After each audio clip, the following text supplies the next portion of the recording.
Hi friends, ఈరోజు మనం దొండకాయ కర్రీ చేసుకుందాం. సో సింపుల్ సో ఈజీ వేలో చూపిస్తాను మీకు. హాయ్ ఫ్రెండ్స్, ఈరోజు మనం దొండకాయ కర్రీ చేసేసుకుందామండి. 1/2 kg దొండకాయలు ఉన్నాయి. ఇవి ఇలా రౌండ్గానే కొయ్యాలి, అయితేనే బాగుంటుంది. మూకిట్ పెట్టేసుకున్నానండి. ఆయిల్ వేసుకుందాం. కొంచెం ఈ కూరకి ఆయిల్ ఎక్కువే ఉండాలండి, ఉంటేనే బాగుంటుంది. 1/2 kg దొండకాయకి ఇంత వేస్తున్నాను ఆయిల్. ఆవాలు వేసుకున్నాం అండి, అలాగే కొద్దిగా జీలకర్ర, అలాగే ఇక్కడ పసుపు కూడా వేస్తున్నానండి. కొంచెం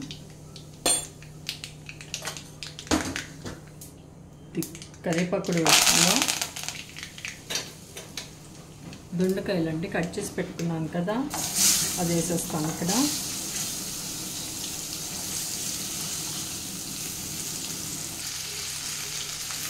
అది కలుపుకున్నాం. ఇప్పుడు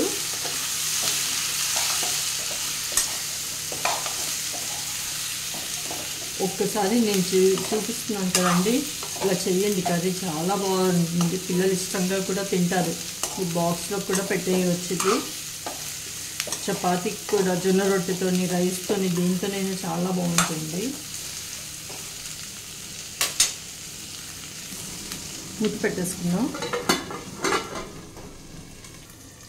ఇది ఒకసారి మూత తీసేసండి. ఉప్పు వేసుకుందాం.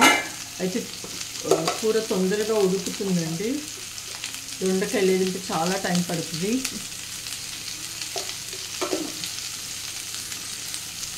కలుపుకుందాం ఇది.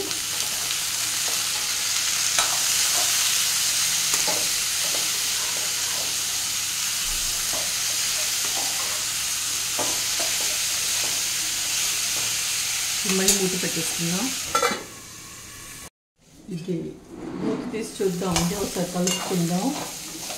ఇప్పుడు 50% ఉడికిపోయిందండి కూర. దీంట్లోకి నేను ఈ పౌడర్ వేస్తాను. ఇదేంటంటే కారము, ఉప్పు, వెల్లుల్లి అన్నీ వేసి మనము జ్వరం వచ్చినప్పుడు కారపొడి పడతాం కదండి, అది ఆ మిక్స్చర్ ఇక్కడ వేస్తున్నాను. 2 స్పూన్స్ వేసుకున్నాను. కలుపుకున్నాం. ఇప్పుడు ఇది నేను ఎలా చూపించానో ఒకసారి ఇలా చేయండి, చాలా బాగుంటుంది.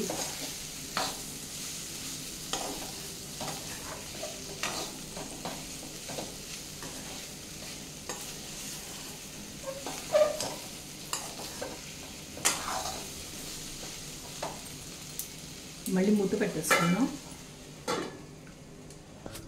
ఇది ఒకసారి మళ్ళీ మూత తీసి చూద్దాం. ఇక్కడ కొంచెం కారం కూడా వేసుకుందాం.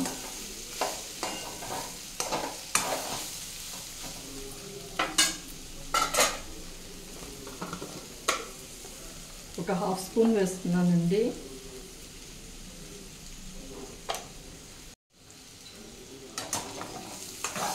రెండోసారి కలుపుకుందాం.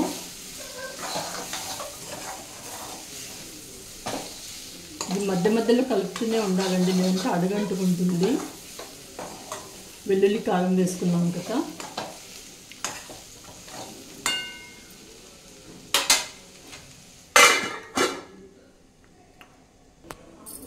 ఇది ఇప్పుడు ఒకసారి మూత తీసి చూద్దామండి. కూర అయిపోయింది, ఆఫ్ చేసేస్తున్నాను.